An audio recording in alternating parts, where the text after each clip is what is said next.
saya tuh selalu menekankan bahwa kita tuh perbedaan pendapatnya tuh besar Ya. antara kita berdua tuh. Mm-mm. Bahkan dari tadi tuh sebenarnya saya nahan ngomong gitu. Ya. Dan tapi saya tuh bisa nih bercengkrama, bisa saling gebuk-gebukan di sini dan saling sayang-sayangan itu bisa. Saya tuh pengen mempromosikan itu. Ya. Assalamualaikum Baraya, ini guru kumpul. Waalaikumsalam warahmatullahi wabarakatuh. Loh, kaget saya.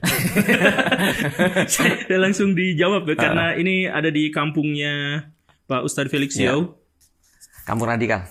Kampung radikal. Iya, tapi kita pasti banyak dikritik orang. Karena kakiku begini. Oh iya. Secara etika katanya nggak bagus.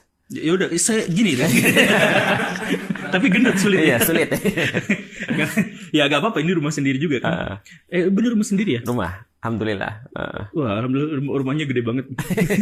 Dan ada di wilayah yang sangat enak view-nya ya. Iya, Masya Allah. Jurang ya. View-nya genteng-genteng rumah orang lain gitu. Jadi kalau misalkan Baraya datang ke rumah Ustadz Felix Yau, terus pengen jahil gitu, nimpukin rumah-rumah orang, ini kena dari sini Iya. ya, kena dari atas gitu. Kalau kata orang Cina, pandangan kaisar. Oh gitu. Jadi kaisar tuh ngeliatin orang-orang miskin. Oh di bawah gitu ya. Oh iya benar. Karena filosofi kaisar tuh lebih di atas supaya dia bisa ngeliatin masyarakatnya. Oh, sejahtera atau tidak. Kalau misalnya mereka kurang makan, aku langsung bawa karung. Oh, gitu. Jualan. Masa kaisar jualan?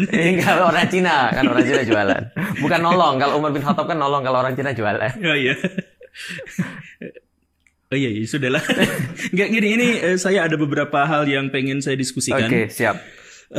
Terkait dengan banyaknya pertanyaan di kolom komentar dan saya harap sih bisa langsung dijawab sama kaum radikalnya. Oke, komentar yang mana nih? Komentar pas video kita atau komentar yang video antum yang lain? Yang lain, yang lain. Jadi tapi saya pengen menjelaskan satu hal bahwa betapa sulitnya bagi saya untuk bikin konten yang tidak dikomentari secara tendensius gitu. Jadi misalkan seperti kemarin lah ya, yang masalah ini saya curhat dulu ya. Kontroversi nasab ya pasti Iya, dia. misalkan soal kontroversi nasab gitu. Saya tuh kan pengen berbicara agar orang-orang itu tidak ngebahas pribadinya, tidak ngebahas tentang nasabnya atau yang semacam itulah. Saya fokus pada perilakunya seperti apa gitu. Dan saya menggarisbawahi bahwa perilaku dari kalangan habaib yang misalkan begini dan begitu ada kemungkinan atau ada potensi bersumber dari doktrin-doktrin yang ada dalam kitab-kitab mereka. Maka kita harus menyelidiki itu gitu. Tapi ujungnya adalah perdebatan soal apakah mereka itu dari komunis Yaman, apakah mereka itu dari kalangan ateis, apakah mereka itu berdarah Yahudi dan sebagainya. Ya, saya tuh bingung, mau darah Yahudi juga ya nggak apa-apa. Bahkan ada yang lucu nih. Orang Yahudi nggak ngakuin itu masalahnya.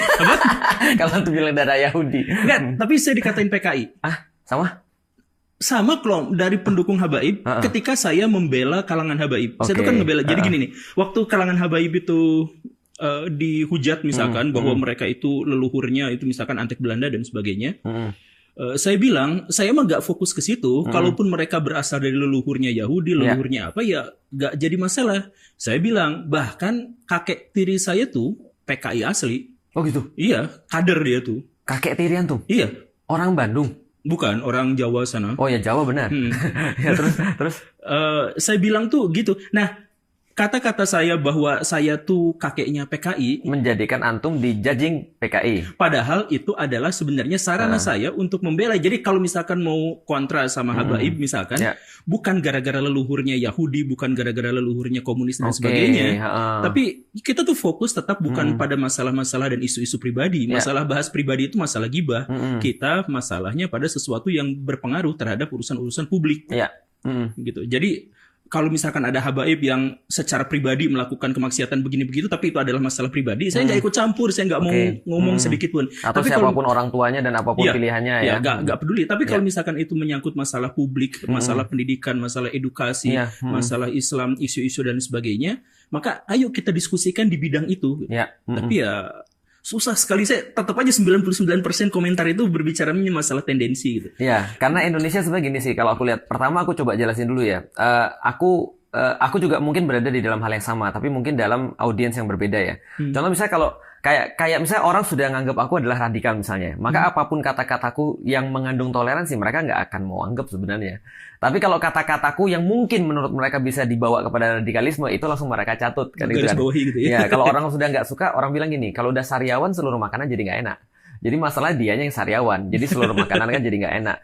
Nah, berkaitan dengan Habaib, aku respect tuh. Pertama, orang juga respect ya. Guru Gembul mau datang ketika diundang sama Robito Alawiyah, gitu kan ya. Yang kedua, respectnya adalah perkataan antum yang pertama. Itu sebenarnya disclaimer yang antum harus ulangin terus tuh.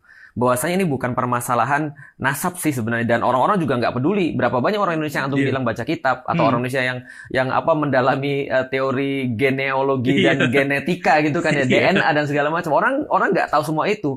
Artinya adalah apa yang sekarang bermasalah adalah apa yang dilakukan oleh perorangan sebenarnya. Ini yang menjadi titik masalah. Kalau itu aku sepakat sih. Gitu. Nah, oh iya. Tapi nggak seru kalau langsung sepakat. Iya. Tapi ada banyak yang nggak sepakat nanti. terus gimana? Ya, ayo kalau misalkan yang ini. Nah, cuman yang saya pengen diskusikan dalam hal ini itu adalah soal radikalisme itu. Okay. Nah, jadi kemarin karena komen-komen tadi ya. Nah, kalau komen-komen tadi itu, diantaranya adalah saya kemarin menemukan sebuah cerita yang kemudian memang sudah diwartakan di media-media mainstream kita. Ada seorang Indonesia namanya Zefrizal bla bla bla, saya lupa namanya. Dia itu adalah seorang jenius. IQ-nya 170. 170. 10 poin di atas orang Trenggalek.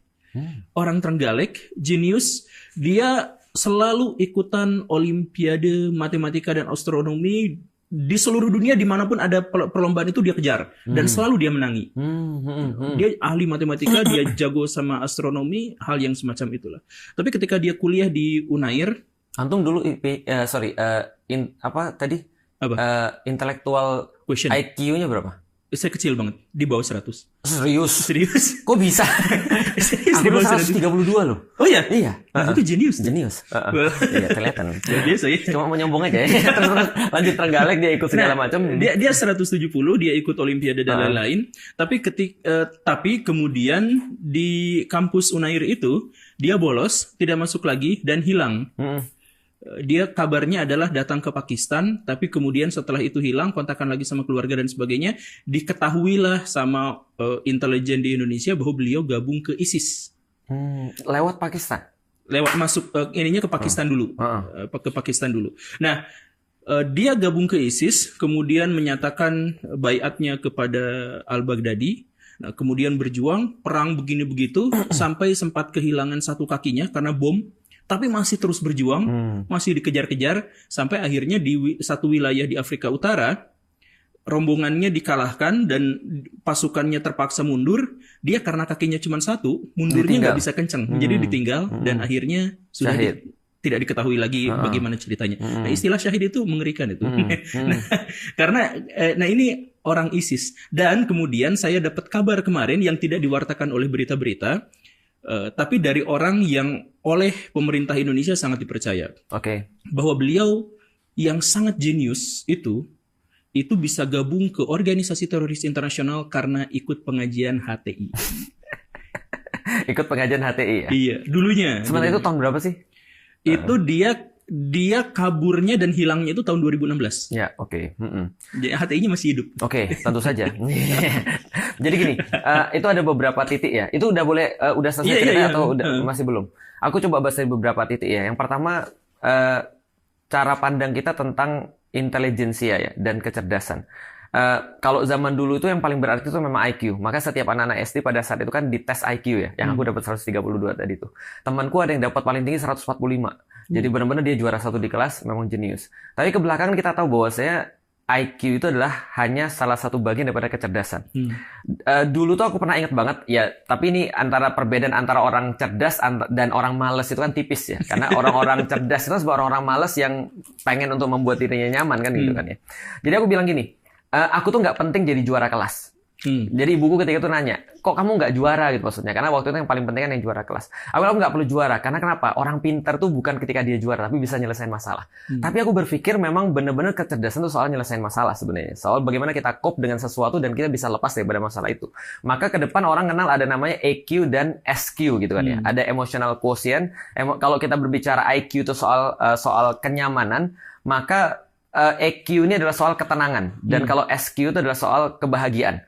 Maka ada negeri-negeri yang mereka IQ-nya tinggi, mereka secara fasilitas mereka nyaman, mereka secara pendidikan literasinya tinggi sekali, tapi mereka nggak tenang. Ada yang tenang tapi mereka nggak bahagia. Karena itu ditandai dengan bunuh diri kan gitu misalnya. Nah, berarti yang pertama kita tidak bisa katakan bahwa orang pintar itu harus kita harapkan mengambil keputusan-keputusan yang solutif. Itu yang pertama. Yang kedua, yang paling penting, soalan HTI. Coba misalnya, kalau logika ini dipakai, ini bisa bahaya banget. Karena berapa banyak kemudian dalam tanda kutip orang-orang yang ikut ISIS atau orang yang melakukan kejahatan-kejahatan itu dulu sekolah di NU dan Muhammadiyah.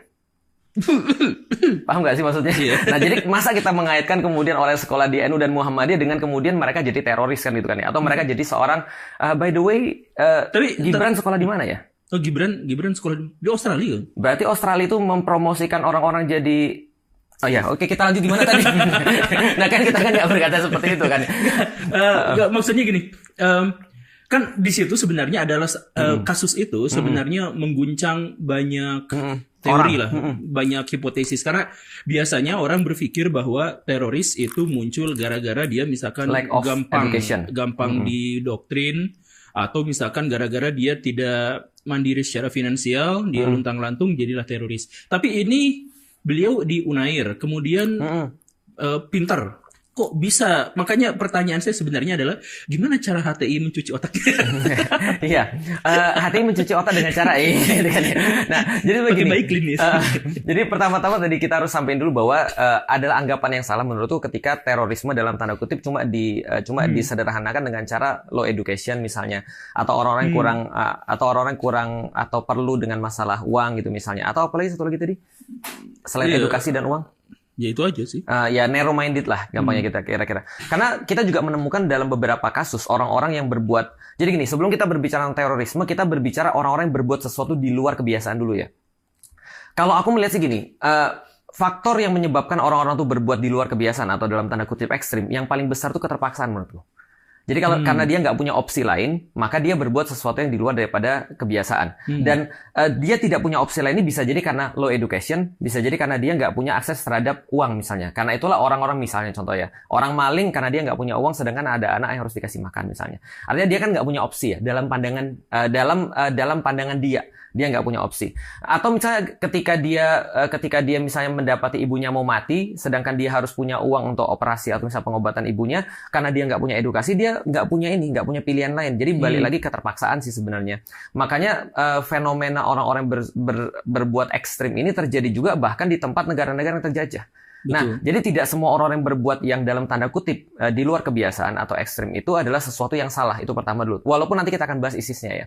Contoh misalnya dalam kasus yang sekarang kita lihat Palestina misalnya. Dalam kasus Palestina berarti kita tidak bisa menggolongkan Hamas sebagai teroris. Sedangkan orang-orang di luar seperti misalnya Piers Morgan, lalu kemudian kantor-kantor berita mainstream menggolongkan Hamas sebagai teroris. Dan how come mereka tidak menggolongkan Israel sama sekali sebagai teroris? Padahal aktivitas-aktivitas yang mereka lakukan itu jauh lebih parah dan jauh lebih biadab daripada teroris sekali. Kreativitas yang mereka buat untuk membunuh manusia itu kan sudah di luar daripada nalar kemanusiaan ya. Kreatif banget. Sangat kreatif. Itu luar biasa. Jadi mereka menggunakan cara-cara paling kreatif untuk bunuh orang dan tidak punya akuntabel terhadap itu. Itu luar biasanya. Nah, tapi tidak dikatakan terorisme juga. Nah, ini menurutku adalah pertama ya yang bisa kita lihat adalah bagaimana dunia itu punya dua muka dan punya double standard dalam menghadapi satu kasus misalnya. Oke, kalau gitu kita coba balik lagi. Satu hal yang kita sepakati bahwa ISIS itu adalah sesuatu yang jelas salah. Karena mungkin orang-orang juga sudah pernah aku ceritain bahwa pernah orang-orang ISIS datang ke tempatku. Aku sendiri, mereka berempat. Dan mereka ngancem untuk bunuh kalau aku nggak terima ide-ide mereka. Nah, ini kan sesuatu yang salah. Maka nggak hanya ISIS sih, tapi ada banyak orang-orang yang ketika dia mengklaim kebenaran itu menjadi milik dia sendiri, sedangkan selain daripada dia itu sudah pasti salah. Atau paling tidak dia seolah-olah meyakini bahwa otoritas agama itu adalah dia. Sehingga berbeda dengan dia berarti berbeda dengan agama. Kalau bahasa sederhananya Dr. Majid Al-Kilani itu bilang gini, ketika ulama-ulama diangkat menjadi selevel Rasulullah, maka berbeda dengan ulama itu berarti berbeda dengan Rasulullah. Konsekuensinya kita murtad. Nah, iya itu. Konsekuensinya kita kafir. Nah, kalau kita gabungkan balik lagi dengan intelektualitas di titik itu yang aku coba untuk garis bawahi di awal, bahwasanya IQ tinggi, pendidikan tinggi bukan berarti dia itu cerdas. Karena cerdas itu soalan kemudian untuk memberikan solusi pada orang bagaimana cope dengan satu situasi. Contoh kayak gini deh, aku yakin ya profesor ketika dia nikah sama istrinya, ketika dia cuma ngandelin IQ-nya, kira-kira pernikahannya bisa tahan berapa lama? mungkin nggak jadi nikah. Betul, karena dia banyak ngitung kan ya. Dia, kalau gua nikah ini 1 tahun, anak ini berapa, bisa istri berapa. Nah, artinya kita tidak selalu membuat keputusan dalam hidup kita berdasarkan logika sebenarnya. Bahkan marketer-marketer mengatakan hampir 90% keputusan manusia itu didasarkan atas emosional. Maka iklan-iklan mana ada logika. Iklan HP sekarang mana ada iklan-iklan fiturnya ini berapa megabyte dan segala macam. Apple jualan Apple aja, because Apple is Apple kata mereka kan gitu. Nah, artinya adalah kalau kita lihat dari titik ini IQ tidak berperan penting dalam itu. Yang kedua, kalau misalnya tadi soalan HTI, di situ yang aku tekankan lagi, kalau seandainya dia cuma ngaji ke HTI misalnya, itu sama kayak kalau kita ambil logikanya adalah ada orang kuliah di NU, atau misalnya bukan kuliah lah, di SD di NU, tiba-tiba dia jadi orang jahat misalnya, atau dia sekolah di Muhammadiyah, lalu tiba-tiba dia jadi orang jahat. Apakah kita mengaitkan semudah itu dengan sekolahnya di NU dan Muhammadiyah? Jawabannya adalah tidak. Kalaupun dikatakan bahwasanya dia pernah ngaji di HTI sebelum dia ke ISIS. Nah, pertanyaannya justru adalah kenapa dia berhenti ngaji di HTI? Karena kalau dia tetap ngaji di HTI, dia tidak akan pergi ke Pakistan. Seperti saya tidak akan pergi ke Pakistan. Oh enggak? Oh, enggak dong. Karena Pakistan ke Turki ya? Tentu saja. Karena Turki lebih bagus. Nah, jadi artinya kalau kita lihat justru keputusan dia pergi ke Pakistan itu harusnya dimaknai, kalau orang cerdas ya, itu harusnya dimaknai berarti dia itu melakukan perkara-perkara yang dilarang atau yang salah karena dia keluar ngaji di HTI. Kalau dia ngaji di HTI, dia pasti jadi kayak saya.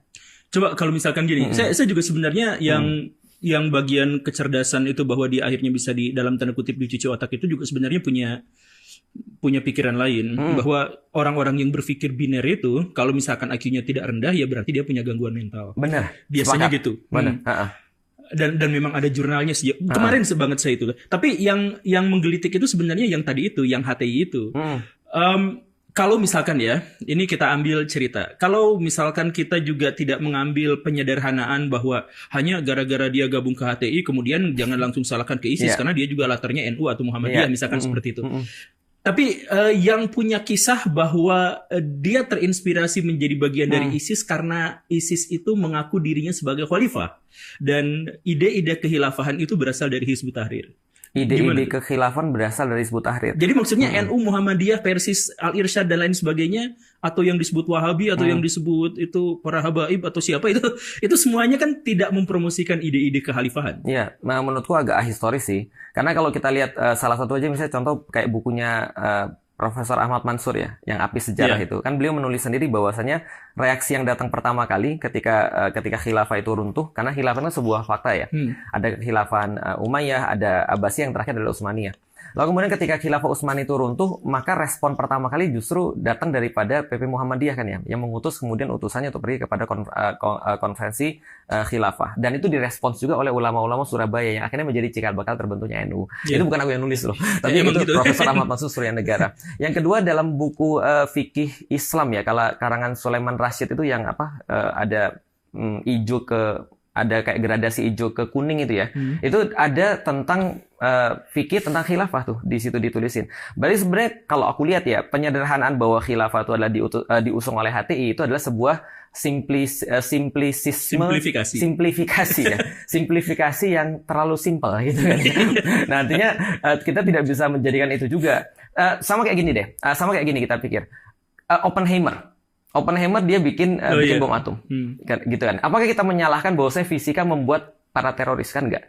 Artinya fisika itu adalah ilmu yang bersifat umum, gitu kan ya? Fisika ilmu bersifat umum, kimia adalah ilmu bersifat umum. Memahami fisika dan memahami kimia tidak menjadikan orang jadi jahat. Yang menjadikan dia jadi jahat adalah motif di balik pembelajaran itu. Nah, sama kayak HTI bukunya dijual bebas. HTI bukunya dijual bebas, video-videonya diupload, lalu kemudian dia ngadain konferensi hampir setiap tahun pada saat itu, pemikiran-pemikiran terbuka, dan kita sangat eager agar orang itu tahu tentang pemikiran Hizbut Tahrir itu seperti apa. Nah, artinya bagaimana mungkin ketika kita nyampein pemikiran-pemikiran yang bisa dikoreksi dan dikritik secara publik bahkan, lalu kemudian dijadikan ada orang bunuh orang, ini pasti gara-gara dia belajar di HTI. Itu sama aja kayak simplifikasi yang terlalu simpel dari orang-orang barat yang mengatakan bahwasanya Islam itu menginspirasi abuse of woman, menginspirasi kemudian untuk bunuh orang, menginspirasi orang untuk tidak peduli dengan dunia. Itu persis sama tuh. Jadi orang berpikir begini justru yang perlu untuk dicek apakah dia punya gangguan mental. Ya. Nah, ini barangnya saya menempatkan diri sebagai pewawancara ya, karena ini saya memang benar-benar pengen dengar dari orang yang dituding. Karena memang dan saya juga kemarin kalau nggak salah tuh videonya mungkin diupload sama ini. Jadi ya kita butuh semacam konfirmasi dan penyeimbang gitu. Jadi saya langsung datang, tapi saya gak akan itu. Ngikut aja dulu. Nah, tapi pertanyaannya gini, terkait dengan ide-ide kekhalifahan. Ya. Kebanyakan dari kelompok-kelompok yang kita sebut sekarang sebagai radikal atau kelompok-kelompok yang kita sebut sebagai cikal bakal terorisme itu tidak lepas dari runtuhnya kekhalifahan. Jadi misalkan yang baik Ikhwanul Muslimin maupun Hizbut Tahrir itu sama-sama muncul sebagai reaksi atas keruntuhan kekhilafahan. Kemudian kalau NU dan Muhammadiyah itu gara-gara Muhammad bin Abdul Wahab di ini, tapi misalkan Jamaah Islamiyah, kemudian yang di Pakistan itu siapa? Yang Abu Al-Maududi itu dan lain sebagainya. Itu justru adalah respon terhadap keruntuhan kekhilafahan. Maka dalam konteks ini saya menduga bahwa ide-ide yang melahirkan terorisme atau radikalisme atau ekstremisme itu adalah tema-tema Islam yang berkaitan dengan institusi politik. Makanya mereka juga yang dikejar itu adalah institusi politiknya, bukan masalah Islam pada dimensi yang lainnya. Kan jadi baik HTI maupun misalkan Al-Ikhwan itu juga fokus mereka itu adalah pada dimensi politik Islam kan. Nah, berarti dimensi politik Islam itulah yang melahirkan terorisme. Gimana? Nah, itu juga termasuk silogisme yang terlalu simpel. Gitu. Jadi gini, pertama aku pengen jelasin dulu. Ini nanti aku coba akan bahas tentang cuci otak dan tentang ekstremisme serta terorisme serta ya segala macam yang diusung oleh Barat setelah pasca 2001 itu ya, ketika terjadi pemboman ke World Trade Center itu. Yang pertama gini. Kalau kita katakan bahwasannya kekerasan itu senantiasa diinspirasi oleh politik, aku melihat tidak selalu sih sebenarnya.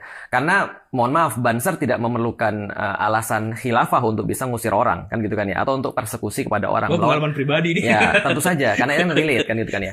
Atau misalnya tidak perlu juga dilakukan oleh misalnya ormas-ormas yang sering malakin orang ketika bangun bangunan gitu kan ya. Atau misalnya dia melakukan kesewenang-wenangan dan segala premanisme, itu tidak memerlukan sebuah alasan-alasan politik. Dan kalau kita lihat tentang korban, jumlah korban homicide misalnya di Amerika. Korban homicide di Amerika itu hampir 100% karena gangguan mental. Tadi, tidak diinspirasi oleh agama tertentu, apalagi oleh agama Islam. Makanya orang-orang di barat sana mereka mengatakan terrorism have no religions. Anehnya orang-orang Indonesia senantiasa mengaitkan terorisme itu dengan Islam. Karena seolah-olah mereka melihat ada hubungan antara terorisme dengan Islam. Yang kita lihat justru sesuatu yang berbeda. Pertanyaan sederhana. Kalau kita bicara tentang terorisme ya, ketika Hadratus Syekh Hashim Asy'ari misalnya, ketika dia mengatakan resolusi jihad, bagi pandangan kita ini adalah sebuah perang suci. Maka yang wafat adalah syahid. Yang kemudian justru membelot daripada fatwa ini adalah seseorang yang justru adalah pengkhianat gitu kan ya. Mereka membuat makar. Tapi bagaimana orang-orang Belanda menyikapi ini? Mereka menyikapi ini adalah bagian daripada tindakan ekstremisme. Mereka menyikapi ini adalah bagian daripada tindakan terorisme. Dan mereka langsung menunjuk Islam sebagai bagian daripada inspirator itu. Maka Barat ketika melihat itu, mereka tahu persis bahwasanya yang mendasari perlawanan terhadap ketidakadilan itu, kalau dalam pandangan kita, ketidakadilan itu adalah bagi mereka yang menginspirasi adalah Islam. Maka mereka berusaha untuk memutus mata rantai ini dengan mengatakan seolah-olah semua kekerasan atau semua keburukan itu berasal daripada Islam. Karena kita balik lagi, sebenarnya gini ya, kita tidak perlu agama untuk melihat satu fakta bahwa kalau ada orang itu sudah diambil haknya atau orang itu sudah terdesak, dia pasti akan melawan. Gitu maksudnya. Jadi itu nggak perlu teori apapun atau bahkan tidak perlu agama. It happens all the day in every part of the world, in every history that we can read. Artinya kita nggak perlu teori apapun untuk mengatakan bahwa kekerasan itu tidak ada hubungan dengan agama. Justru sebenarnya kekerasan ini jauh lebih berkurang ketika orang memahami agama. Ada nilai-nilai transendental selain daripada nilai-nilai yang dia lihat kemanusiaan. Menarik misalnya seperti kata Cak Nun. Cak Nun bilang begini, andaikan membunuh orang itu tidak dilarang di dalam Islam. Pertanyaannya, apakah kita tiap hari bunuh orang? Iya kan ya? Iya. Artinya kan nggak mungkin kan?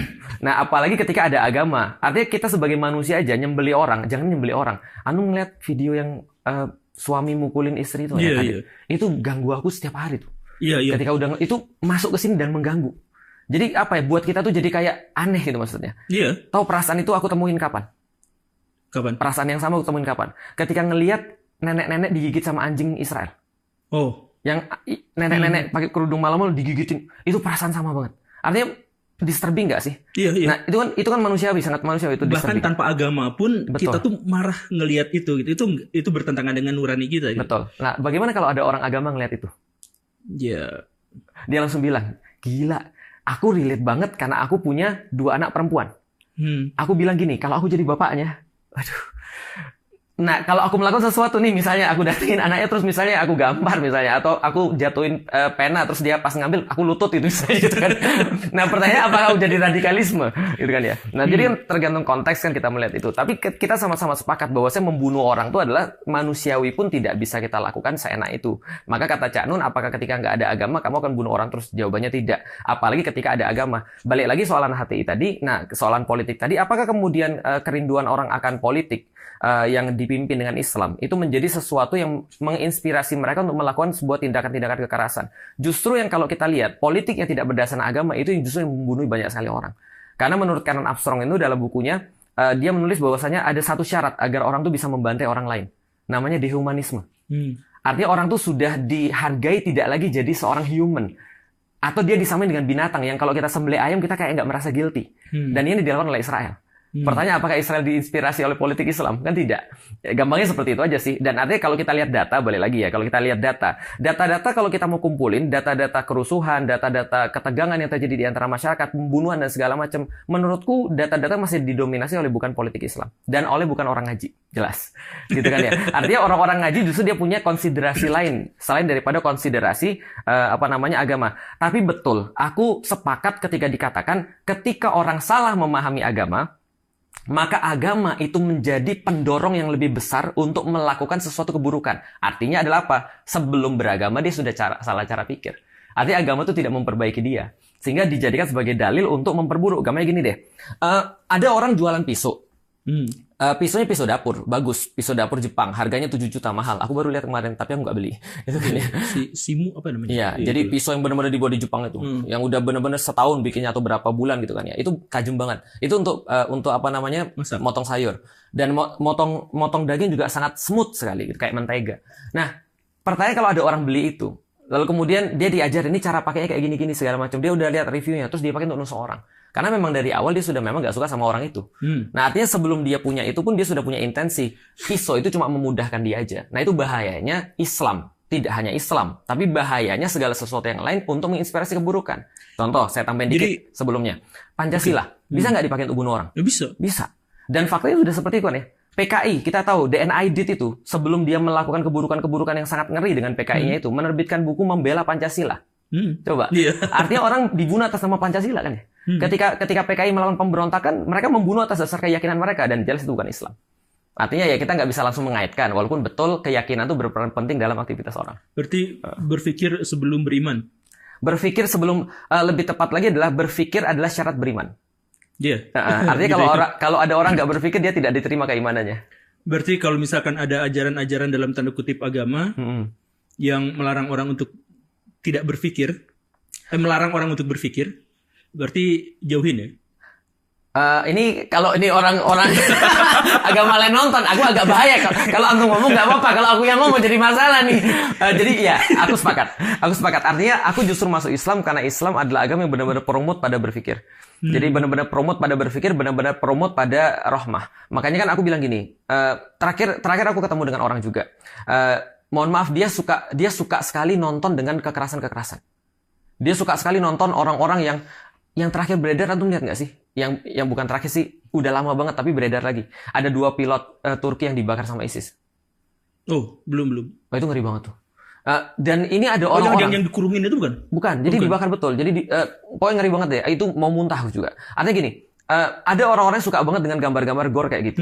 Kemudian dikirim-kirimin kadang-kadang segala macamnya. Untuk kayak gitu-gitu. Aku bilang gini, kamu dengan berpikir dengan ngirim gambar-gambar kayak gini itu berarti kamu merasa bersemangat. Aku bilang itu kayak nonton film porno, cuma beda fetisnya aja. Paham gak sih? Ya jadi mungkin dia ketika ngeliat itu dia terangsang gitu maksudnya. Ini sama persis. Nah orang beragama itu justru kan menekan itu kan ya. Menekan ekstremisme justru. Kamu mencintai nggak boleh terlalu mencintai. Kamu membenci nggak boleh terlalu membenci. Kalau kamu suka jangan terlalu suka. Kalau kamu merasa ini benar, hati-hati bisa jadi ini salah. Kalau merasa ini salah, bisa jadi ada kebaikan di dalamnya. Islam itu adalah agama yang ngajak orang agar tidak ekstrim justru. Maka ketika ada orang yang dalam tanda kutip membencinya banget, seolah-olah tidak ada pertaubatan gitu kan ya, berarti jangan-jangan yang menjadi titik pemikirannya bukan Islam. Jangan-jangan gitu. Tapi saya juga sebenarnya suka yang gore-gore gitu, yang gorengan. Oh dia. Ya, gorengan gore itu ya. Gore ya. Ya, tapi kalau misalkan ya, kalau itu pandangan Pak Felix gitu. Kalau kemudian berarti berpengetahuan dulu, berpikir dulu baru beriman, atau itu adalah menjadi syarat untuk keimanan. Lalu bagaimana ceritanya tentang fenomena bahwa orang-orang yang beragama, khususnya dalam konteks ini adalah Islam, justru adalah orang-orang yang tertinggal dalam kemampuan berpikir. Nah, itu yang menjadi alasan kenapa aku masuk Islam. Gimana tuh? Jadi gini, aku tuh menemukan serius deh. Aku termasuk orang yang benci dengan Islam dulu. Aku nggak suka banget. Lebih tepatnya aku sadar setelah aku masuk Islam, aku bukan benci dengan Islam. Aku benci dengan Muslim. Karena orang-orang Muslim itu tidak menjadikan dirinya sebagai contoh daripada Islam. Nah, itu yang kadang-kadang kita lihat. Kok bisa orang-orang Muslim, ya kalau itu kita jawab sederhana deh. Ayat pertama turun Iqra. Lah kita kemarin Tereli ngasih data kan ya. Yang paling tinggi kalau nggak salah Inggris. Inggris paling banyak baca. Iya, paling banyak baca ya. Mereka setahun itu beli rata-rata 10 buku per orang. Sehingga kalau penduduknya 60 juta, mereka beli 600 juta buku. Aku bilang, gila 600 juta buku. Nah, kita 275 juta. Jadi kalau di rata-rata kita satu orang beli 0,05 buku. Iya. Itu pun masih diselamatkan mungkin dengan orang-orang kayak yang diselamatkan sama novel. Bukan hanya itu, tapi yang heavy reader. Yang satu orang mungkin bisa 100 atau 200 buku per. Aku aja beliin anakku aja 1 tahun ini nggak kurang daripada 100 buku. Artinya kan masih terselamatin kan. Cuma kalau orang-orang ini nggak dihitung, bisa selesai nih Indonesia nih. Nah, padahal yang lucu adalah kalimat pertama yang muncul daripada Al-Quran adalah Iqra, baca. Kalaupun kamu nggak mau baca tafsir nggak apa-apa, gak usah baca tafsir Iqra. Tapi itu literally baca. Nah, jadi itu menjawab pertanyaan kenapa sih orang-orang Muslim yang katanya menjadikan berpikir menjadi dasar atau menjadi syarat daripada keimanan, lantas mereka sendiri keimanannya ngaco. Itu maksudnya. Ayat pertama itu Iqra, ayat terpanjang itu catat. Ayat terpanjang tentang mencatat hutang, betul. Ternyata pinjam 100 nggak dicatat. Nah, makanya saya tuh banyak sekali keluhan-keluhan, bahkan di video saya itu dominasi itu adalah terkait kalau misalkan hubungannya dengan Islam itu adalah keluhan tentang itu. Gitu. Ya, makanya orang banyak salah paham ya. Jadi di dalam Al-Quran suruh baca dan catat, kita tidak membaca dan tidak mencatat. Betul. Kemudian dalam Islam itu beda-beda dikit gak apa-apa lah. Yang paling penting tuh berjamaah, ada dalam satu kesatuan. Kita pecah belah gara-gara jamaah gitu. Kita tuh punya banyak sesuatu dalam Islam tuh dalam Islam tuh kita tidak boleh ngamuk. Tidak boleh ngamuk. Ternyata orang Islam banyak yang paling banyak ngamuknya. Paling mudah ngamuk. Dan tidak bisa mengendalikan amarahnya. Bahkan melabeli amarahnya itu adalah sebagai bagian dari kecintaan pada agama gitu kan. Ada banyak hal-hal yang semacam itu.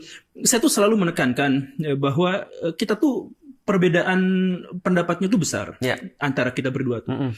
Bahkan dari tadi tuh sebenarnya saya nahan ngomong gitu. Dan tapi saya tuh bisa nih bercengkrama, bisa saling gebuk-gebukan di sini dan saling sayang-sayangan itu bisa. Saya tuh pengen mempromosikan itu. Saya tuh bisa ngobrol dan baik bersama Pak Ade Armando dengan kalangan tokoh-tokoh NU, dengan NU versus Muhammadiyah. Saya bisa ngobrol dengan orang-orang yang katanya mau ateis, yang sangat liberal, semuanya itu tuh bisa gitu. Cuman kita tuh dibatasi dengan itu gitu. Dengan Gibran bisa. Bisa. Ada acara saya bareng sama Mas Gibran. Gitu. Tapi dibatalin sih. Berarti nggak bisa dong. Tapi dulu tuh saya tuh udah mau sepanggung sama beliau tuh dan saya tuh nggak jadi masalah. Sama Kaisang udah pernah. Apa? Sama Kaisang udah pernah. Saya nyenggol-nyenggol nggak ditanggepin. Ya berarti nggak bisa. Nggak, cuman dari pihak sayanya ke mereka. Saya tuh sangat terbuka untuk ini. Ya gitu. kelihatan. Jadi pas ke Robito Alawiyah kemarin kelihatan Guru Gembul benar-benar terbuka. Iya, jadi ya ini maksudnya dalam pikiran Islam, kalaupun ada di antara kita tuh yang beda pandangan, beda perspektif, ya mendingan konfirmasi aja langsung dengan orangnya, klarifikasi aja, bukan menolak, tapi di belakang bikin frame bahwa ini masuk ke dalam kelompok ini masuk ke dalam kelompok ini. Kan HTI menyebabkan ekstremisme kayak tadi ya, ke teman antum itu ya. Tapi yang tadi itu ya, bahwa itu nggak ngebantah ya bahwa fenomena kalangan beragama khususnya kalangan Islam itu justru malah semakin sedikit jam baca mereka gitu, semakin sedikit. Oh, itu fakta yang sulit dibantah. Justru itu yang saya bilang kenapa saya masuk Islam. Artinya salah satunya, tahu nggak sih pelajaran yang paling aku benci dulu di sekolah apa? SMP, SMA? Apa? PKN? Bahasa Indonesia, sejarah. PPKN 8 loh. 8. Padahal nggak belajar. Jadi bahasa Indonesia dan sejarah. Dan dua ini justru menjadi dua hal yang paling aku suka setelah masuk Islam. Jadi aku pengen kasih tau orang, Islam tuh bisa ngubah orang gitu maksudnya. Nah, coba bayangin ya. Ketika tau nggak sih ketika ngelihat Indonesia tuh kayak apa? Aku pengen pindah ke Jepang. Aku nanya sama orang-orang, kenapa nggak lahir di Jepang aja? Iya, padahal mirip gitu ya. Betul. Aku bisa baca komik dengan seenak mungkin gitu kan ya. Di situ lebih rapi, di situ lebih keren ya, karena namanya anak 90-an kan ya. Anak 90 kan benar-benar sangat diinfluence dengan Jepang. Tapi setelah aku masuk Islam, aku bilang, ya Allah ngasih tempat terbaik bagi aku untuk kemudian di sini. Nah, ini artinya kan justru Islam mengubah aku untuk lebih mencintai Indonesia kan gitu. Karena menganggap ini adalah lahan perjuangan yang lebih relevan. Lebih kepada bahwa Allah itu adalah zat yang maha presisi. Allah nggak mungkin ngasih orang salah.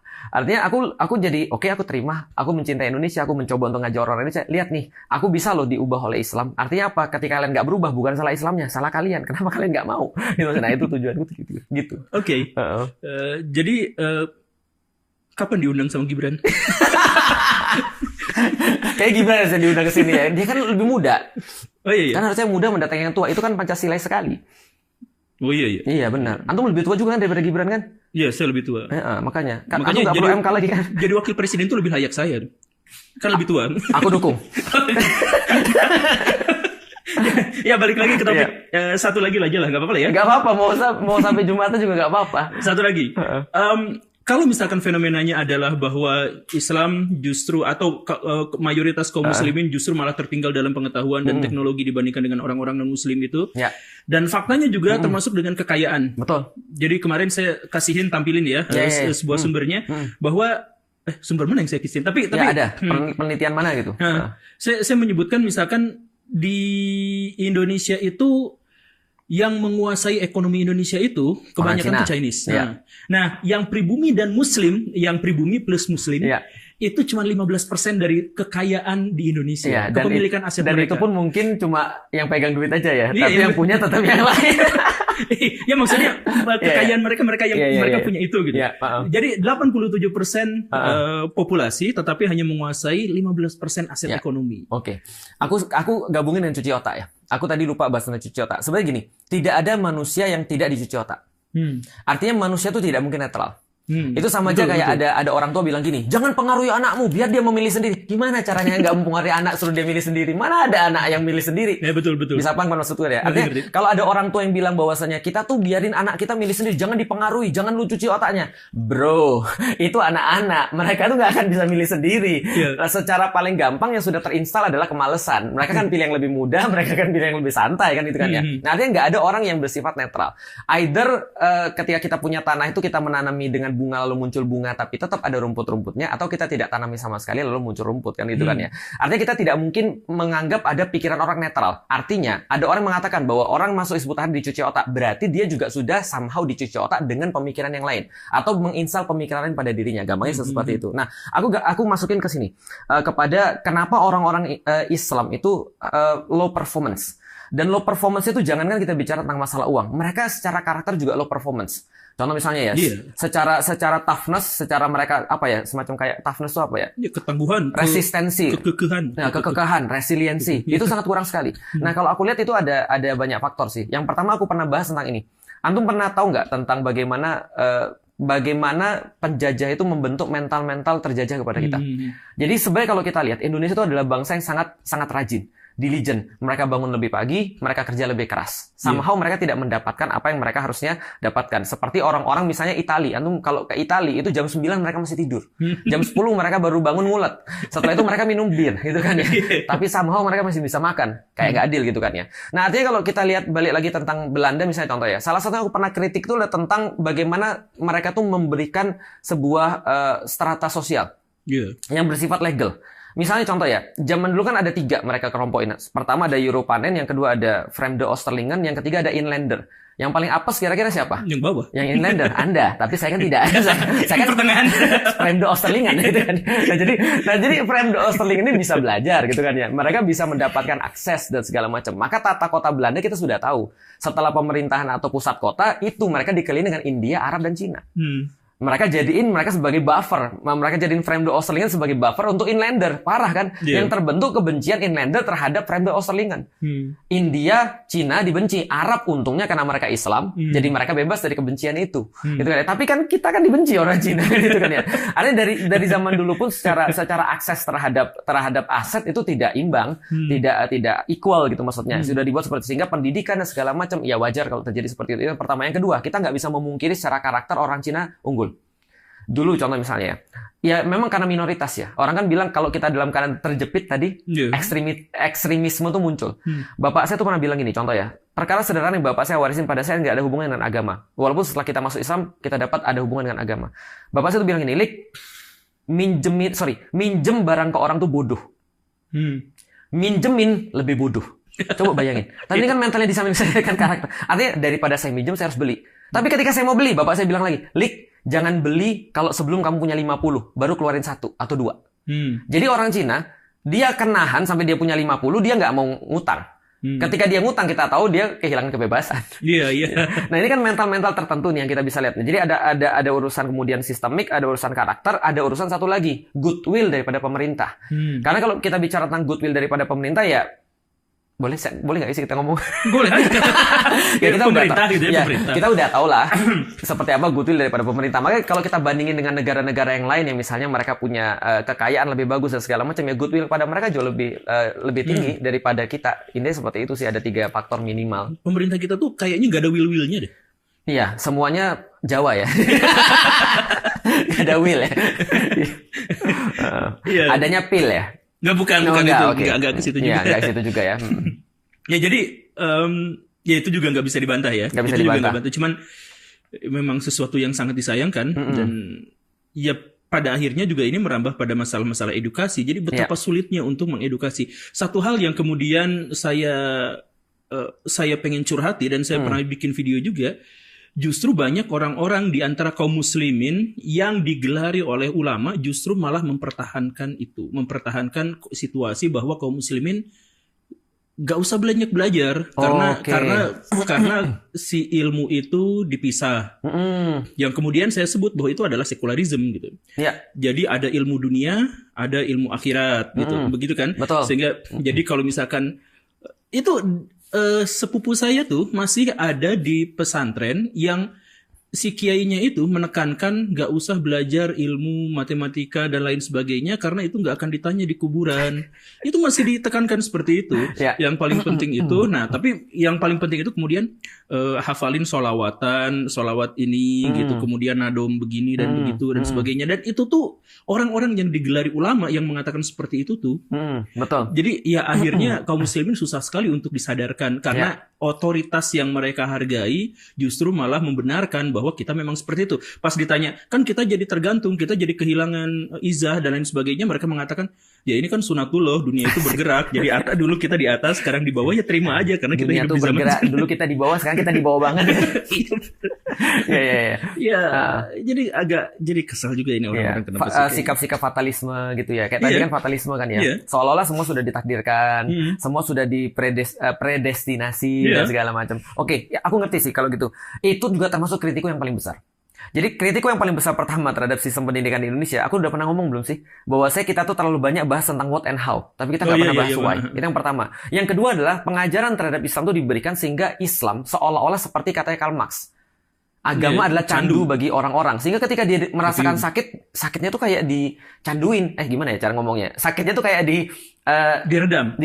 Sehingga dia nggak merasakan sakit. Betul. Ketika tangannya dipotong itu, ya udah nggak apa-apa lah. Yang penting kan ini. Jadi kayak sakitnya tuh harusnya dia merespons dengan cara tertentu, tapi dia tidak merespons dengan cara yang tertentu. Aku sepakat sih kalau kayak gitu. Artinya kalau kita berbicara tentang agama, justru agama itu harusnya menjadi sebuah sebuah prekursor bagi ilmu-ilmu dunia. Jadi gini sebenarnya kalau kita lihat ya. Kita kesampingan dulu teori-teori yang membuat Indonesia jadi kayak gini. Tapi kita lihat faktanya. Faktanya adalah ketika Islam itu muncul, mereka itu dikelilingi oleh 2 imperium besar. Romawi yang sudah sekitar berapa waktu itu ya? 1000 tahun hampir ya. 1000 tahun sebelumnya kalau kita hitung dari 400 sebelum Masehi ya. Kalau 200 berarti ya sekitar 800 tahun. Ya, kalau dimulai dari kerajaannya. Nah, kerajaan 200 lah taruhlah ya, berarti sekitar 600. Persia itu sudah sekitar berapa? 1200 malah. Lebih lama lagi. Itu dan mereka punya edge of teknologi. Mereka punya semua teknologi yang paling besar pada zamannya, dan kita tahu bahwasanya Rasulullah memerintahkan para sahabat untuk belajar administratif ke Persia. Dan mempelajari bahkan manjanik dari Persia dan Romawi dan seterusnya. Ya mempelajari semuanya lah. Bahkan ada banyak quotes orang-orang ulama itu ternyata diambil dari Persia. Iya. Aku jadi ngeliat. Nah, artinya orang-orang Muslim tuh tidak melihat bahwa ini adalah sesuatu yang berbeda antara dunia dan akhirat. Nah, ya itu pengen ngomong gitu. Nah, dia kalau kita lihat justru pada saat itu Islam itu adalah menjadi satu agama yang menyerap segala sesuatu yang baik, seperti kata Rasulullah, hikmah itu barang kalian. Iya. Cuma bisa jadi Anda dapat dari orang lain. Nah, artinya dia tidak memandang sekedar seperti candu tadi. Nah, ini yang coba kita khusus pemahaman tentang takdir sih kalau aku lihat. Jadi pemahaman tentang takdir ini seringkali membuat orang tuh tidak mau berusaha. Karena mereka bilang ini, contoh yang paling nyata ya. Takdir itu sudah ditentukan oleh Allah. Maka kalau sudah rezekimu, nggak akan kemana-mana. Tidak, ya itu dia. Tapi kalau belum rezekimu, nggak akan dapat. Atau harta itu fitnah dunia. Kalau kamu cari, nanti kamu panjang tuh tanggung jawabnya di akhirat. Nah, jadi kalau menurutku ya, ini solusinya. Otoritas itu tidak salah. Tapi siapa yang mengatakan dan kepada siapa dikatakan itu yang jadi masalah. Contoh, seorang Adi Hidayat misalnya, dia bilang gini, menghafal Quran itu belum tentu masuk surga. Pantes. Tapi yang ngomong Felix, dilempar batu sama orang. Karena kan kalau dia yang ngomong, dia hafal Quran kan. Tapi kalau Felix bilang, menghafal Quran itu tidak pasti masuk surga, dilempar batu. Lu males gitu kan. Paham gak maksudnya? Nah, harusnya yang ngomong kayak gitu adalah pengusaha yang kaya. Misalnya contoh ada pengusaha di Indonesia yang benar-benar sudah kaya banget, terus dia bilang, harta ini cuma akan jadi hisab yang tinggi. Dia pantas ngomong gitu, dia kaya. Jangan yang miskin ngomong gitu. Jadi kalau ulama, ya dia ngomong keulamaannya aja. Jangan ngomong tentang urusan yang lain, karena itu jadi nggak relevan. Nah, dan mungkin perlu juga untuk kita kasih tahu konteksnya apa. Jadi contoh kayak gini, fisika matematik itu nggak ditanya oleh Allah nanti di yaumil qiyamah, benar. Yang ditanya sholat, benar. Tapi problemnya kan tidak sesimpel itu kan. Nah, gitu. Jadi konteksnya harus dilihat sih. Iya, tapi pada akhirnya pertanyaan-pertanyaan saya malah disepakati. Ya? Bukan, enggak, ini pas obrolan kita kan. Iya, tapi memang ketika saya berbicara tentang masalah-masalah itu, saya dianggap menghina Islam. Padahal saya tuh menghina Muslim. Iya, saya menghina Muslim yang menghina Islam gitu. Iya, tapi dikatainnya adalah seperti itu gitu. Aku pernah dibilang gini yang sangat menusuk hatiku. Dia bilang gini, kalau Ustadz menganggap bahwa ketika orang mempermainkan satu ayat di dalam Al-Quran misalnya, surat Al-Maidah ayat 51 misalnya, taruhlah ya, Ustadz tersinggung misalnya.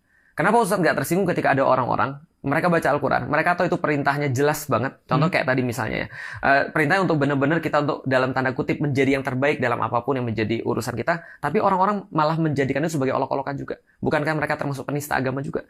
Lah kan kadang-kadang kita menjadi orang Muslim dan tidak mempraktekkan Islam dan membuat Islam itu disalahpahami sehingga orang-orang nggak jadi masuk Islam. By the way, kalau ada orang-orang yang jelasin kepada aku lebih awal, aku mungkin nggak perlu 5 tahun untuk dapat Islam. Ya kan? Tapi kenapa aku perlu waktu 5 tahun untuk dapat Islam? Karena susah nyari yang ngomong gitunya. Karena aku benci dengan orang Muslim. Nah, iya. Karena orang Muslim. Nah, artinya kita harus admit kita nggak di posisi ini. Kita tuh di posisi ini. Jadi bertingkahlah seperti orang-orang yang di posisi ini gitu maksudnya. Jangan bertingkah sebagai orang di posisi ini. Kalau nanti kita di posisi ini, kita baru bisa ngomong dengan orang di posisi ini. Kayak tadi Ustadz Adi tadi. Kalau lu masih menghafal Quran, lu jangan ngomong bahwasanya menghafal Quran nggak masuk surga. Belum tentu masuk surga. Nanti kalau lu sudah 30 juz, baru lu bilang menghafal Quran belum tentu masuk surga. Itu jadi bagus. Ya karena memang sudah ada di situ. Karena sudah ada di posisi itu, otoritasnya bagus. Gitu. Oke, Baraya, sebenarnya nggak ada yang radikal lagi nih. Enggak, tadinya mau ini, tapi kan akhir-akhirnya jadi, iya saya juga gitu sepakat ya. Ya udah, jadi nggak bisa jadi radikal lagi.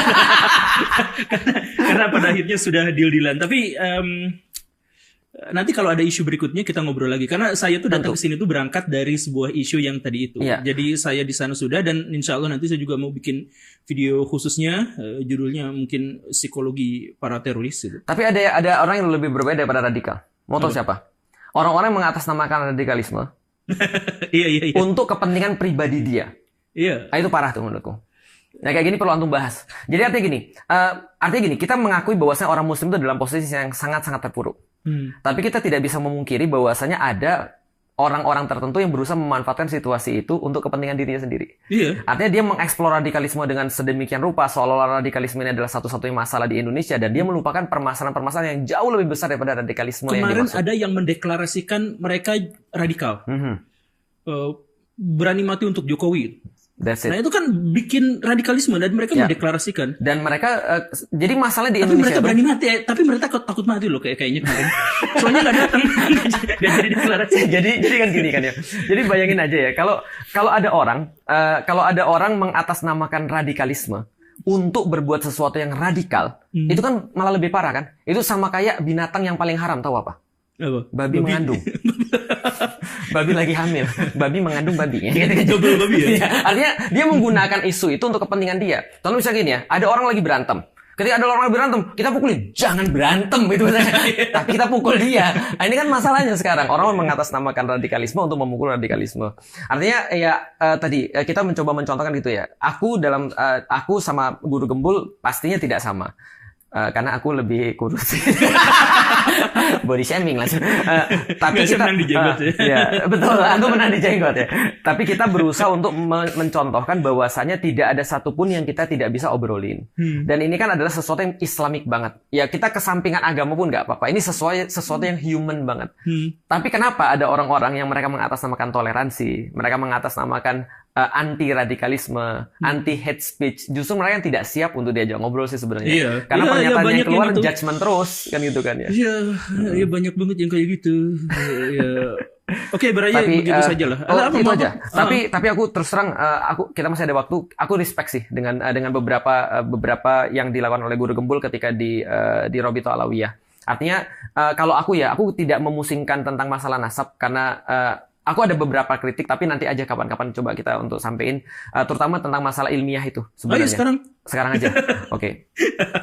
Kritikku sederhana sih sebenarnya, karena aku melihat Guru Gembul ketika membahas di sana dengan yang mereka pahami ilmiah itu berbeda sebenarnya. Iya, itu. Jadi Guru Gembul mungkin lebih membahas ilmiah itu adalah metode empiris, tapi mereka memahami ilmiah itu kitab. Iya, itu. Tapi aku sebagai orang yang apa ya? Bener-bener antum tahu aku kan ya, aku semuanya harus empiris kalau menjelaskan sesuatu. Nah, aku sebagai orang yang mendalami metode empiris itu juga memahami kenapa dari Robito Alawiyah itu menggunakan pemahaman tentang ilmiah yang lain, dan itu juga termasuk ilmiah, namanya metode rasional. Gitu. Iya. Ya sih, itu aja sih. Mau dibahas sekarang nggak sih? Boleh, nggak apa-apa. Masih ada waktu kok. Nggak, kalau misalkan soal nasab itu, soal metodologi yang mereka gunakan itu, saya harus bilang memang metodologi ilmiah versi mereka yang digunakan itu tidak sesuai dengan empiris. Metode ilmiah yang saya pahami. Ya. Karena metode ilmiah yang saya pahami itu adalah selain rasional juga harus empiris. Betul. Jadi dia harus bisa diuji. Betul. Dan ujinya itu berkali-kali. Dan hasilnya itu selalu general, selalu sama. Gitu. Ya. Nah, tapi yang saya berat itu adalah ketika pada era berikutnya muncul sebuah frame bahwa saya termasuk liberal. Ya. Gak apa-apa saya disebut liberal, gak apa-apa. Tapi saya disebut liberal karena saya menyebut bahwa ketuhanan itu tidak bisa diilmiahkan. Oke. Saya kan bilang masalah tauhid saya nggak akan ilmiahkan, saya nggak akan pakai metodologi apapun untuk tauhid. Selesai di situ. Ya. Jadi ketika misalkan berbicara tentang takdir ilahi, ketika berbicara wujud ilahi, ketika berbicara pembuktian ilahi, saya berhenti di situ. Saya nggak akan apa. Saya hanya ngambil pada doktrin. Nah, di Quran di Sunnah nerima, saya terima aja. Seperti itu, selesai di situ. Dan saya pikir itu adalah pemahaman generasi salaf yang saya pahami. Kenapa tiba-tiba ketika saya mengatakan seperti itu, saya justru malah dihujat sebagai liberal? Ya, nah aku jelasin dikit ya. Jadi gini, tadi sebenarnya ada perbedaan tentang metode ilmiah tadi sebenarnya. Kalau kita bisa sepakati dulu, metode ilmiah yang disepakati sama Guru Gembul adalah seperti penelitian S1 misalnya kayak gitu kan ya. Anggaplah. Nah, kayak gitu kan, metode ilmiah kita punya apa namanya, yang pertama tuh pendahuluan. Terus setelah itu ada sistematikanya. Ya, sistematika ada hipotesis. Setelah hipotesis ada apa namanya? Ada apa waktu itu ya? Metode penelitian, metode penelitian, lalu kemudian ada percobaannya, data-data disajikan, kemudian pembahasan. Nah, itu kan metode ilmiah, sesuatu yang tadi lewat eksperimental dan diulang-ulang. Nah, dalam pandanganku yang aku pahami, metode ilmiah itu beda dengan metode rasional dalam menentukan logika kebenaran. Karena kalau metode rasional itu sebenarnya lebih dekat kepada deduksi. Sedangkan metode ilmiah, empiris, itu lebih dekat kepada induksi. Itu kan sebenarnya kan itu kan ya. Nah, sehingga contoh kayak gini, ketika dikatakan bahwa akidah itu tidak ilmiah, antum pasti diprotes. Karena akidah itu sangat ilmiah secara rasional. Enggak gitu. Jadi ini yang pertama ya. Yang tadi disebutkan itu sebenarnya bukan metodologi ilmiah, itu adalah sistematika penyajian dalam metodologi ilmiah. Itu yang pertama. Nah, metode ilmiah yang dimaksud itu beginilah. Kita menyebut sesuatu sebagai ilmu, kita menyebut sesuatu sebagai ilmiah kalau sudah mengikuti kaidah ilmu. Kita menyebut sesuatu itu menjadi ilmu karena ada sistem pengetahuan yang mampu diuji. Dan diulang, replikasi. Dan bisa diulang pengujian itu. Betul. Nah, karena dasarnya adalah sebuah pengetahuan, maka sesuatu yang disebut ilmiah level paling dasarnya adalah pengetahuan. Betul. Begitu kan? Nah, sekarang kita mengetahui konsepsi tentang Tuhan, kita mengetahui. Tapi kita nggak mungkin mengetahui zat Tuhan. Sepakat. Karena kita nggak mungkin mengetahui zat Tuhan, bagaimana mungkin kita menjadikan Tuhan objek penelitian ilmiah? Benar. Jadi Tuhan dan Tauhid dalam konteks itu mustahil untuk diilmiahkan. Dicapai dengan metode ilmiah. Jadi saya akan menolak keras, saya sendiri secara pribadi, saya akan menolak keras upaya-upaya mendekati Tuhan menggunakan jalur-jalur ilmiah. Betul. Yang pertama, secara ilmiah. Secara agama, metodologi ilmiah itu selalu mewajibkan kita dari awal sampai akhir untuk ragu. Dan tidak boleh mengklaim terhadap kebenaran. Betul. Lalu kalau misalkan kita menyebut bahwa tauhid itu harus kita ragukan selama-lamanya dari awal sampai akhir, itu gimana dasar agama kita? Nggak mungkin. Nggak mungkin klop gitu. Dan sekali lagi, dan itu sudah menjadi sikap yang umum para ulama dari zaman dulu. Lalu bagaimana ceritanya pernyataan itu dianggap sebagai sesuatu yang menyimpang gitu? Ya, itu tadi Pak Guru. Jadi sebenarnya ini masalah istilah aja sih. Antum nggak ada yang salah ketika mengatakan itu. Cuma ini masalah istilah aja, karena istilah yang mereka pahami ilmiah itu adalah rasional. Iya, itu dah. Makanya itu saya juga kemarin itu ada yang ngajak debat. Ya udah, ayo kita debat gitu. Ada yang ngakunya profesor, ada yang ngakunya dosen dan lain sebagainya. Tapi malah ngasih jadwalnya tuh lama gitu. Jadi menurutku kalau lebih enak diganti istilah aja kali ya. Karena kan menurut Guru Gembul, misalnya contoh kayak gini, kalau aku tanya ya, misalnya contoh, bagi Guru Gembul Islam tuh agama yang rasional nggak sih? Agama yang rasional, ya. Nah, itu maksudnya. Jadi kalau mereka dibilang begitu, mereka udah senang semua kok sebenarnya. Tapi ini kan, jadi tauhid itu hanya satu di antara sekian banyak dimensi agama kan? Benar. Nah, yang saya bicarakan itu bukan agama, yang saya bicarakan itu adalah tauhid. Ya, aku sepakat kalau dikatakan, karena gini, kalau andaikan kita harus membuktikan iman dengan metode ilmiah, itu nggak mungkin sampai. Nggak mungkin sampai. Aku juga bilang begitu. Artinya kalau kita berdebat dengan ateis, kita balikin ya contohnya. Kita nggak usah bahas orang beriman ya. Kita bahas orang ateis. Ateis kan memaksa untuk membuktikan Tuhan dengan metode ilmiah. Maka ketika mereka bilang, kalau ada Tuhan, buktiin. Dengan metode ilmiah. Kita bilang, oke, kalau tidak ada Tuhan, buktiin juga.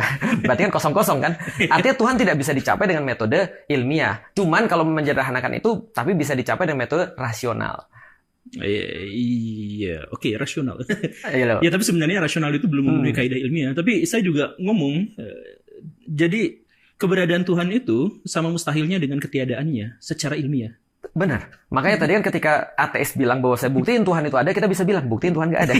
Nah itu kan sama-sama mustahil kan? Kan kita nggak punya metodologi untuk menjangkau sesuatu yang sudah diklaim sejak awal gaib gitu. Makanya di dalam Al-Quran Allah itu menuntut tidak dengan metode ilmiah untuk membuktikan adanya dia, eksistensinya dia. Di dalam Al-Quran itu dengan rasionalisme. Nah ini yang bagi orang-orang pesantren metode rasional ini termasuk ilmiah. Nah ini yang mungkin yang kemarin tuh aku lihat, wah ini kayaknya debatnya tidak di platform yang sama ini, kayaknya satunya MacBook, satunya OS apa gitu.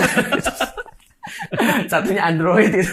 Ya, tapi nantilah tunggu saya insya Allah, karena saya juga bakal nyamperin itu orang yang inilah ya yang katanya menggunakan pendekatan ilmiah itu bisa untuk merasionalisasikan Tuhan.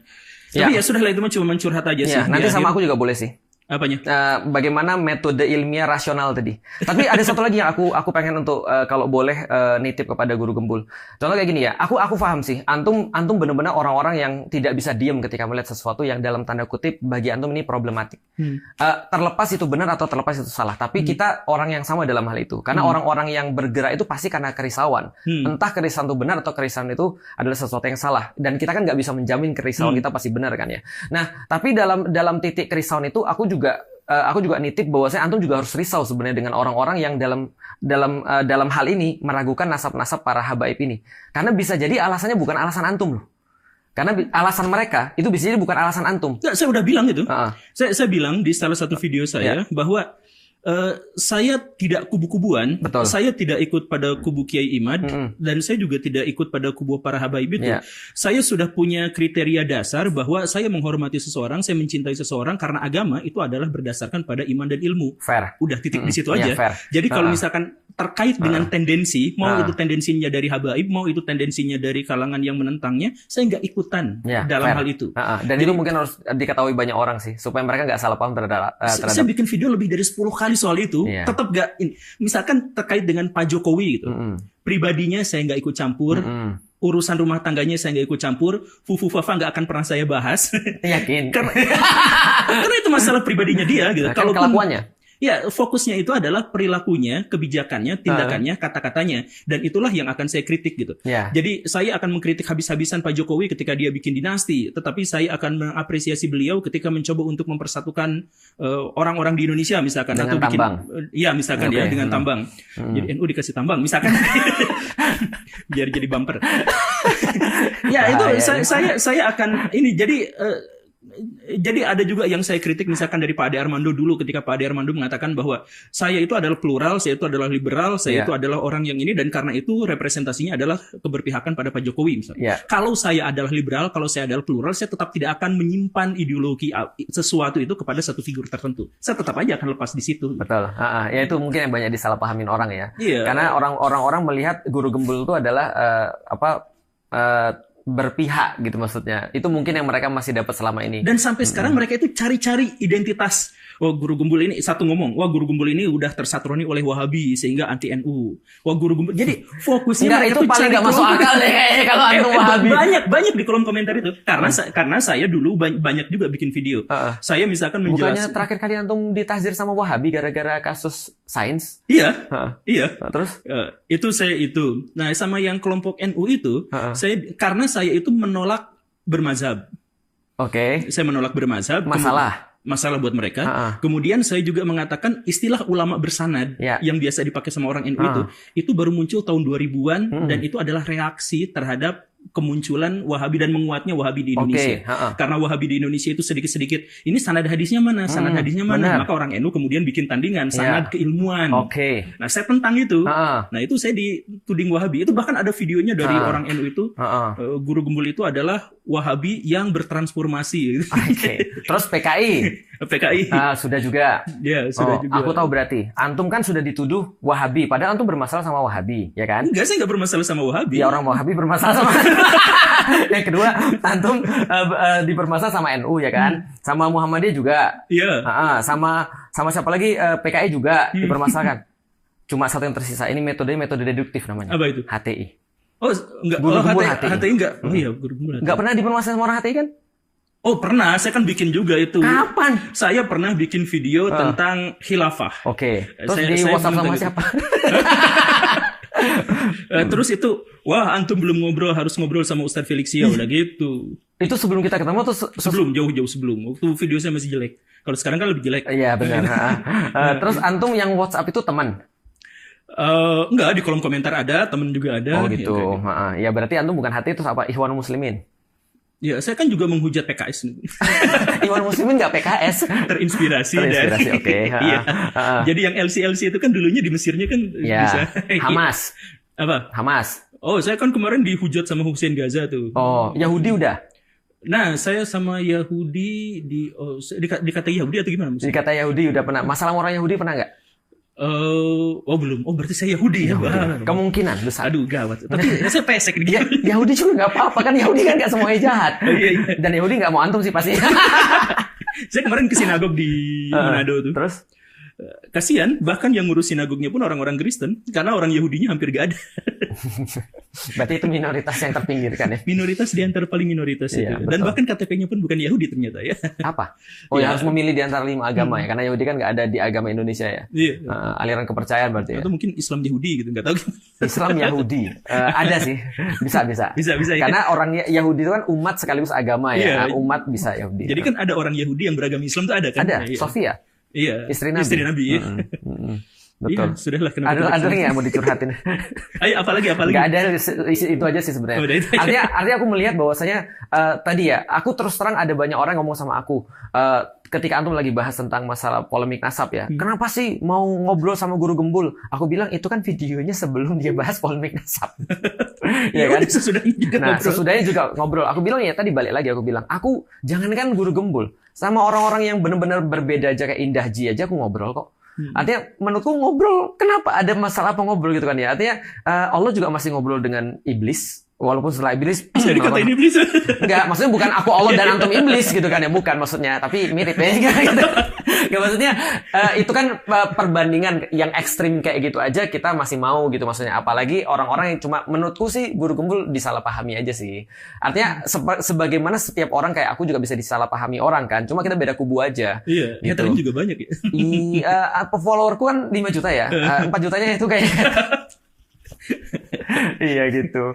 Tapi ya bismillah lah insya Allah. Artinya dengan ngobrol ini justru terjadi yang namanya interaksi kan. Nah dengan interaksi itulah kalau memang kita yakin atau kita mau nguji ide kita benar atau enggak, ya gimana kita bisa nguji kalau kita nggak mau ngobrol gitu. Iya sudah. Oke, itu saja Barai, atau ada lagi mudah-mudahan? Sip, itu aja. Saya pamit. Saya pamit karena Ustadz Felixio katanya timnya yang mau ngeditin video ini.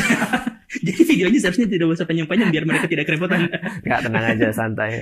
Tapi nggak tahu juga sih. Saya sebenarnya pengen yang ngedit sendiri, tapi karena terima kasih karena sudah menyimak. Saya Guru Gembul dan ini Ustadz Felixio dan tim di sini yang ada di belakang layar 5 orang pamit. Assalamualaikum warahmatullahi wabarakatuh. Waalaikumsalam warahmatullahi wabarakatuh.